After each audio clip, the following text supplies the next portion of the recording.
తెలంగాణ రాష్ట్ర పోలీసు విభాగం ఆధ్వర్యంలో నిర్వహిస్తున్న 4వ తెలంగాణ రాష్ట్ర police sports and games meet 2026 శుక్రవారం సైబరాబాద్ పోలీస్ పెరేడ్ గ్రౌండ్ లో అత్యంత వైభవంగా ప్రారంభమైంది. ముఖ్య అతిథిగా విచ్చేసిన రాష్ట్ర డీసీపీ వి శివధర్ రెడ్డి పోలీసులు గౌరవ వందనాన్ని స్వీకరించారు.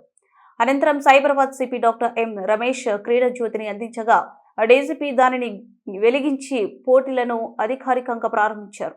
ఈ సందర్భంగా అందశ్రీ రచించిన జయ జయ హే తెలంగాణ గీతాన్ని క్రీడాకారులు అధికారులు కలిసి ఆలపించగా మైదానం అంతా రాష్ట్ర స్ఫూర్తితో మారుమ్రోగింది. పోలీసు లాంఛనాల మధ్య డీసీపీ గన్ ఫైర్ చేసి గాల్లోకి బెలూన్లు ఎగురవేసి పోటీలకు శ్రీకారం చుట్టారు.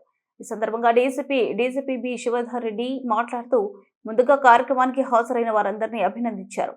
ఇటీవల రాష్ట్రంలో గ్లోబల్ సమ్మిట్, అంతర్జాతీయ ఫుట్బాల్ మ్యాచ్లు, గ్రామ పంచాయతీ, మున్సిపల్ ఎన్నికల బందోబస్తు మరియు సమ్మక్క సారక్క జాతర వంటి కీలక బాధ్యతలను పోలీసులు అత్యంత నిబద్ధతతో నిర్వహించారని కొనియాడారు.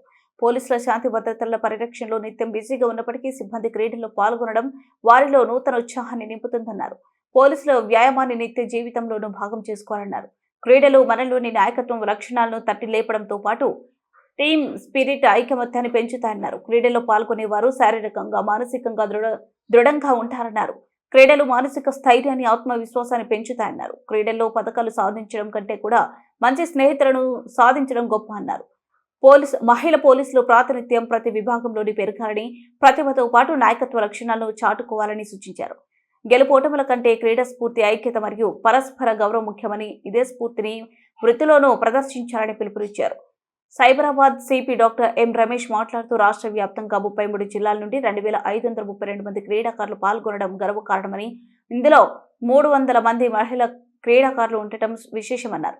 వచ్చే నెల సైబరాబాద్ వేదికగా జరగనున్న అఖిల భారత పోలీసు ఫుట్బాల్ పోటీలకు తెలంగాణ ఆతిథ్యం వహిస్తున్నారన్నారు. క్రీడాకారులకు వసతులు కల్పించిన టీజీపీఏ అధికారులకు, మైదానాలు సమకూర్చిన సంస్థలకు ఆలయ ధన్యవాదాలు తెలిపారు. మొత్తం 31 క్రీడా విభాగాల్లో పోటీలు జరుగుతున్నాయని, మహిళలకు 14 ఈవెంట్స్ కేటాయించామని తెలిపారు. జాతీయ స్థాయి విజేతలకు గోల్డ్ మెడల్కు 3 లక్షలు, సిల్వర్ కు 2 లక్షలు, బ్రాంజ్ కు 1 లక్ష నగదుతో పాటు ఇంక్రిమెంట్లు అందజేస్తున్నట్లు వివరించారు. ముఖ్యమంత్రికి క్రీడలపై ఉన్న మక్కువతో మహమ్మద్ సిరాజ్, నిఖత్, జరీన్ వంటి వారిని నేరుగా డీఎస్పీలుగా నియమించడం శాఖకు గర్వకారణమన్నారు.